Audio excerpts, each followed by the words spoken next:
London एक ऐसा शहर जहां पर आज भी बहुत सारे हिंदुस्तानी बसे हैं, लेकिन ये वो हिंदुस्तानी हैं जो लंदन में रहने के बावजूद आज भी अपनी सभ्यता और संस्कृति नहीं भूले। लंदन में जिंदगी का मतलब है रफ्तार, और इसी रफ्तार से अपनी रफ्तार को मिलाते हुए एक ऐसा हिंदुस्तानी इस शहर में बसा है।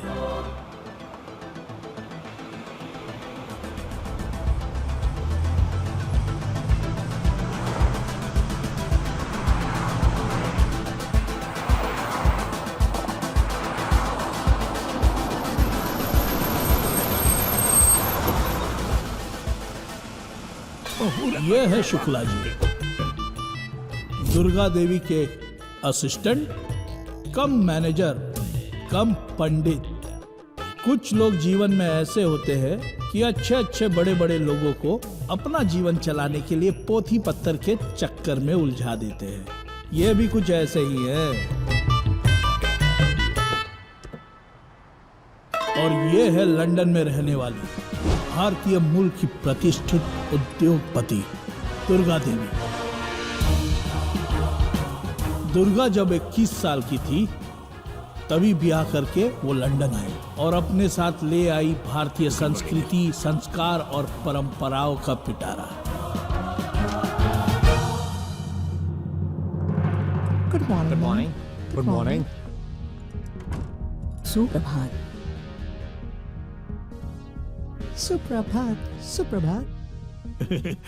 बैठी। Everybody sit down. मैडम जी, ई हुए इंपीरियल फॉर्म के एमडी मिस्टर जॉन ब्रेवो।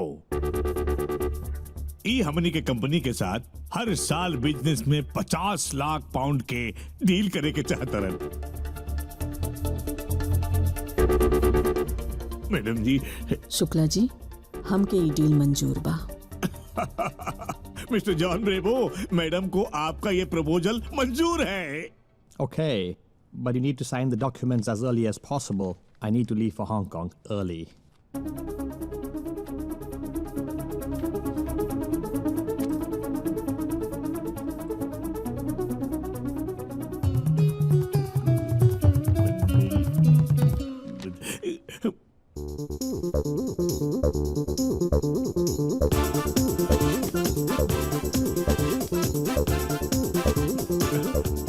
रुक जाए मैडम, रुक जाए।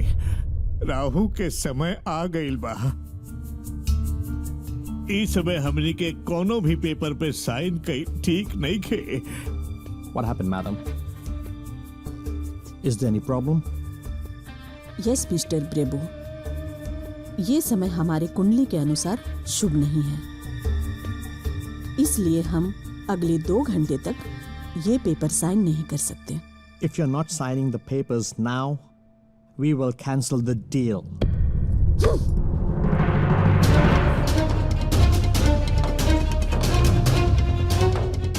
इस राहुकाल में इससे भी 10 गुना बड़ा डील होगा ना, वो भी ठुकरा दूंगी। इंतजार कर सकते हो तो कर लो, वरना डील कैंसिल।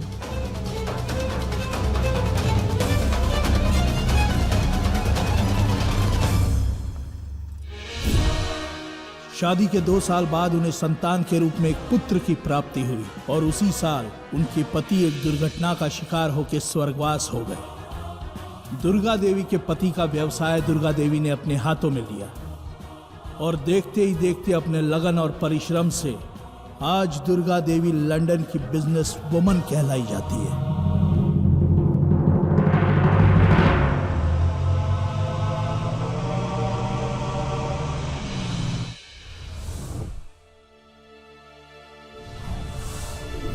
अरे पकड़ ले टावल भाई, अरे लंदन फोन लगाना है, तुमको बुझाता नहीं है?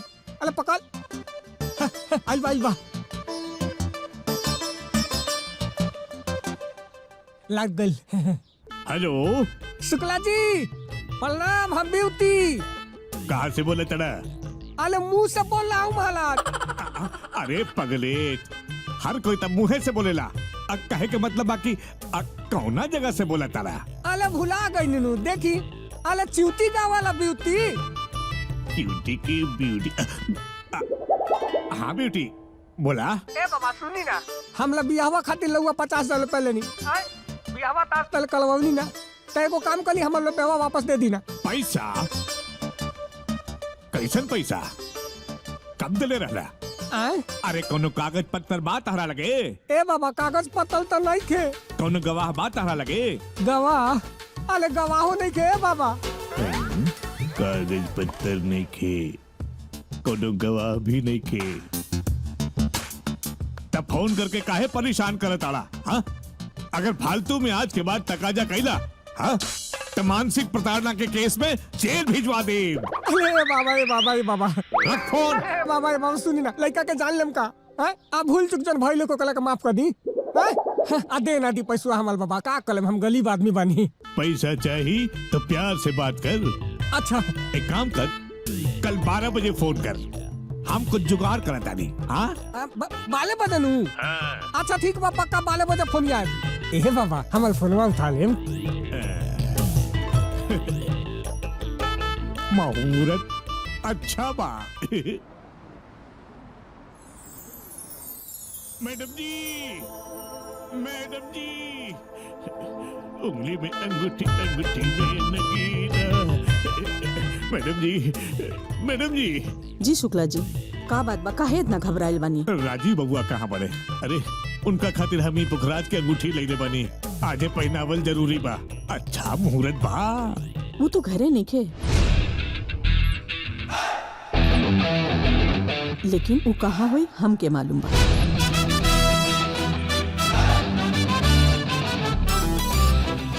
दे हम पहना दे। हाँ हाँ हाँ पहना दे, आजे पहना दे। एक काम तो हो गई, अब दूसर काम।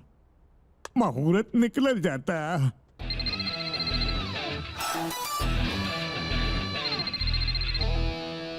बाबू, मैंने तुमसे कितनी बार बोला, जब मैं जिम करूं तो मुझे डिस्टर्ब नहीं करने का। हाँ तो फिर मैं दूसरा बॉयफ्रेंड ढूंढ लूंगी।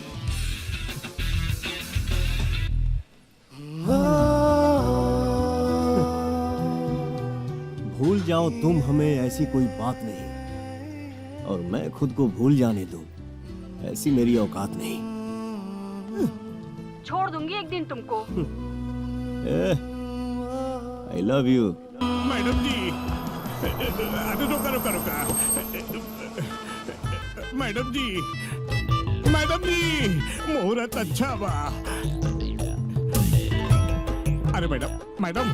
शुक्ला जी, ऐजे बैठ जाई, मुहूर्त का समय निकल जाता। शुक्ला जी यहाँ? हाँ मैडम, ऐजे बैठ जाई। बताई कितना लड़की के रिश्ता आयल बा? रउआ जैसे कहले रहनी राजीव के खातिर, वैसे ही लड़कियन के फोटो ले आइल बनी।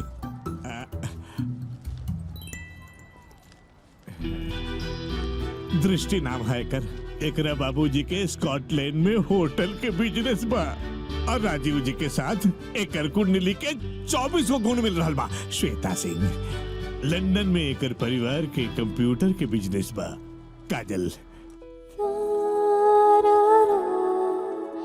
काजल कुमारी नाम है एकर।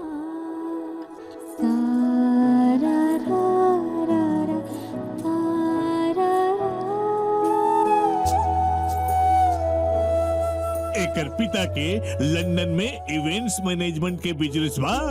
पूरा परिवार भारतीय संस्कृति और सभ्यता के पालन करे वाला बा। और सबसे बड़ी बात है मैडम कि राजीव के संगे एकर कुंडली के कुल 32 गो गुण मिल रहा बा। आए मैडम।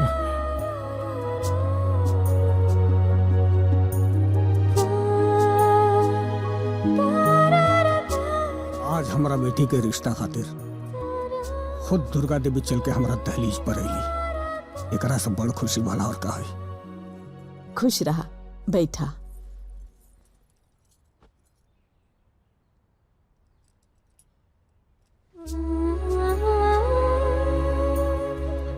वाह, चांद से भी सुंदर बिया हमार पतो। लंदन में रहला के बावजूद हमरे मन में भारत बसेला। हम भारतीय परंपरा से शादी के पसंद करब।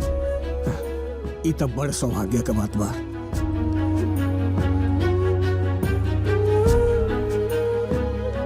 भाई साहब, आज से राउर बेटी हमार बेटी। जिनकी नरक हो गई बा, पूरा कोरोना तो बर्बाद कर दी सरवा। अब मेरा पूछी पैसा कहाँ से देबो का? का करी कुछ समझ में ना आवत, तो घरे कैसे जाई? मेहरारू के का जवाब दी? उधार उधार तो के देले रानी की ना देले रानी, अब वही से ना पैसा वसूल कर लेता नहीं। अब मेहरारू खुश हो जाई। अरे बाप रे दादा। अरे बेटी भाई, अरे हम मंटू पंजाब से आ गए मानी। अरे बाप रे, ये तो साला बुझाता मंटू पंजाब से आ गई। अरे अब हम का कली? भीतर बाड़ा का हो बेटी भाई? बेटी भाई जी, बेटी भाई बाड़े का? अरे वहाँ के तो घोल में नोई खी। ये तो कोनो मेहरारू बोलता रही यार। तू क्या बोलता लू? हम वहाँ के मेहरारू चंदा। चंदा? अच्छा चंदा, जब तोहर मत घरे आई है ना, तो कह दिया कि पंजाब से मंटुआ आ गई लो जी। कल हम 10 बजे आई अपन पैसा लिए। कह दिया पैसा तैयार रखिए। हाँ ठीक बा, हम कह देम, आप जाई। ठीक बा ना चंदा? भगवान नीमन जोड़ी बनाने वाले। मैं लालुआ तोतली, मालदो तोतला।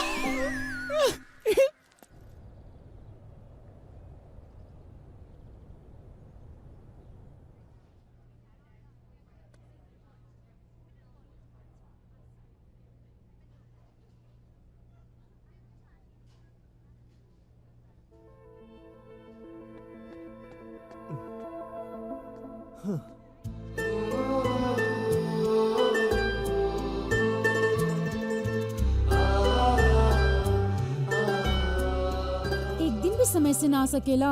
कोशिश तो रोज करेली, लेकिन समय के चाल हमरा चाल से हमेशा तेज पड़ जाला। कहीं ऐसा ना होखे कि तू पीछे रह जा और समय के चाल तोरा हमरा से छीन के कहीं दूर लेके जाए।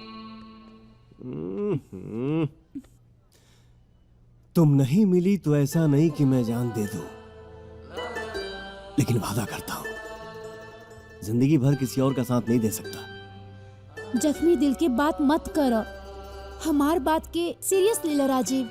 आपन माँ से हमने के शादी के बात कर। ठीक बा, आज हम अपने माई से पक्का बात करब। अब बोला कहाँ मंगाई? Cold coffee. इतना हॉट होके कोल्ड पियबू? कॉफी कोल्ड चाहिए, लेकिन बॉयफ्रेंड हॉट। ओके।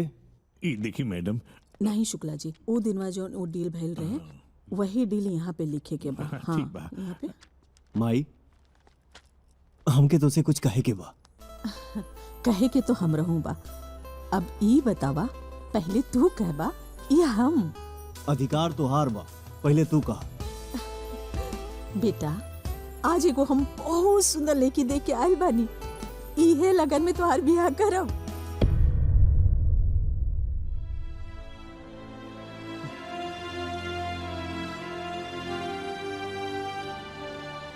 राजू, का भाई, हमरे फैसला से तू खुश नहीं खे का? माई, ये हमार जिंदगी है। एकरा बारे में कोनो फैसला लेवे से पहले एक बार हमसे पूछ तो लेते। आज तक तोरे जीवन के हर छोट बड़ फैसला हम कइले बानी, फिर आज फैसला करे खातिर हमके तोहार परमिशन लेने की जरूरत पड़ी? हम तुमसे तुम्हारा अधिकार नहीं छीनत, बस ये कहे के चाहता नहीं कि हो सकेला हम केहू से वादा कैले होगी। कौन लेकी बियाऊ? नैना नाम होकर हिंदुस्तान के रहे वाली ही यहाँ अपने मामा के संग रह ले। आज तक हमसे पूछ ले बिना तू आपन पसंद के कपड़ा तक ना पहनला, फिर तुहार हिम्मत कैसे हो गई बिना हमार मर्जी के कोनो लड़की पसंद करे के? हम ओके पसंद ही ना, उससे प्यार करेला और